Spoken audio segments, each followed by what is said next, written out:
दोस्तों कहते हैं सफलता सिर्फ उन्हीं को मिलती है जिनके सपनों में जान होती है। और ऐसा ही कुछ करके दिखाया है आज के समय के जाने माने मोटिवेशनल स्पीकर, बिजनेस कोच और business trainer doctor Vivek Bindra, जिनके सर से माता पिता का हाथ काफ़ी कम उम्र में ही हट गया। इसके बावजूद उन्होंने अपने आप को इतना काबिल बनाया कि वह लोगों को अपनी स्पीच और बिजनेस ट्रेनिंग से इंस्पायर कर सके। और दोस्तों आज की इस वीडियो में हम जानने वाले हैं कि डॉक्टर विवेक बिंद्रा के संघर्ष और सफलता की पूरी कहानी कि किस तरह से एक सन्यासी ने पूरी दुनिया के लाखों लोगों को सफलता की नई दिशा दिखाई। तो दोस्तों इस कहानी की शुरुआत होती है 5 अप्रैल 1978 से, जब विवेक बिंद्रा का जन्म उत्तर प्रदेश के लखनऊ में हुआ था। हालांकि विवेक जब 2.5 साल के थे तब उनके पिताजी की मृत्यु हो गई थी। तब उनकी मां ने दूसरी शादी कर ली थी और इस तरह से ही विवेक बिंद्रा के सर से उनके पिता का हाथ हट गया था। हालांकि अब वह अपनी मां के साथ रहने के बजाय वहां अपने दादा और चाची के साथ रहने लगे। और दोस्तों विवेक बिंद्रा शुरुआत से ही पढ़ाई लिखाई में बहुत अच्छे थे और इसलिए उन्होंने अपनी शुरुआती पढ़ाई पूरी करने के बाद से दिल्ली की नोएडा में स्थित मैथ्स बिजनेस कॉलेज से MBA की डिग्री की। साथ ही विवेक बिंद्रा ने कई सारे इंटरव्यू से मैं ये बताया कि उन्हें खेलों का शौक़ भी है, क्योंकि उनके जीवन में खेल नहीं होते तो जिस तरह से उनका समय काफ़ी सारे संघर्षों से गुजरा है वह आसानी से आगे नहीं बढ़ पाता।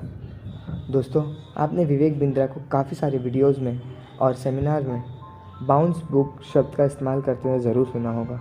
दरअसल यह शब्द भी खेलों के से प्रभावित होकर ही लिखा गया है। दोस्तों विवेक बिंद्रा जी के संघर्ष का अंदाज़ा आप इसी बात से लगा सकते हैं कि उनके पास उनकी कॉलेज की फ़ीस भरने तक के पैसे नहीं हुआ करते, इसलिए उन्होंने 16 साल की उम्र में ही ट्यूशन पढ़ाना स्टार्ट कर दिया था।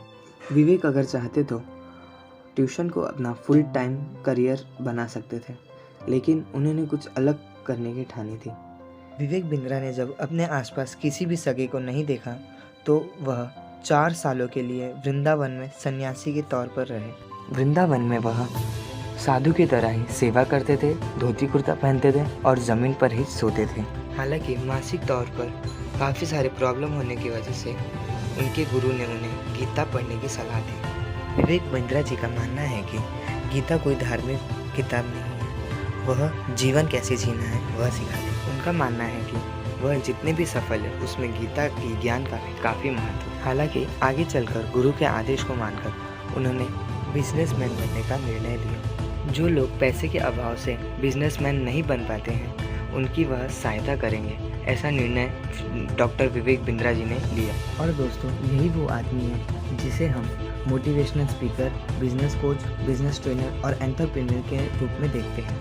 उन्होंने बिजनेस कोच के तौर पर आगे बढ़ने के लिए सोचा था। तब शुरुआती समय में उनके पास इतने पैसे नहीं हुआ करते थे कि वो खुद का एक बिजनेस ऑफिस शुरू कर सके, लेकिन उन्होंने पैसे जुटाकर कमरा किराए पर लिया और फिर सभी काम वह खुद अकेले ही किया करते थे। समय के साथ साथ उन्होंने काफ़ी सारे लोगों को नौकरियां भी दी। जब स्टाफ को सैलरी देने के लिए उनके पास पैसे नहीं थे तब उन्होंने अपना घर बेचकर स्टाफ को सैलरी दी थी।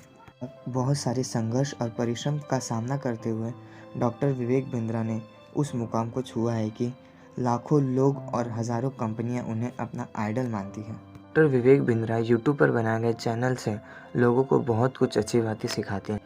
इकोनॉमिक टाइम्स की तरफ से उन्हें the best game changer of India से नवाजा गया है। टाइम्स ऑफ इंडिया की तरफ से the best CEO of India की तरफ से नवाजा गया है। जिस तरह से उन्होंने हम सभी को मोटिवेट किया है वो सच में इस सभी अवार्ड के हकदार हैं। वैसे दोस्तों आप भी हमें कमेंट करके ज़रूर बताइएगा कि आप YouTube पर विवेक बिंद्रा जी का वीडियो देखते हैं या नहीं।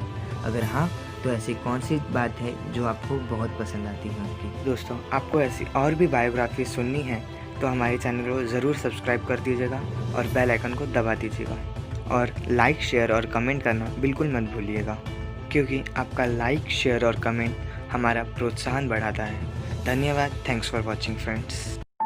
दोस्तों हमारा अगला वीडियो श्री स्वामी विवेकानंद जी के जीवन गाथा यानी कि बायोग्राफी पर होगा। अगर आपको उनकी बायोग्राफी सुननी है तो हमारे क्रेजी बायोग्राफी चैनल को ज़रूर सब्सक्राइब करें। और दोस्तों यह वीडियो देखने के लिए बहुत बहुत शुक्रिया।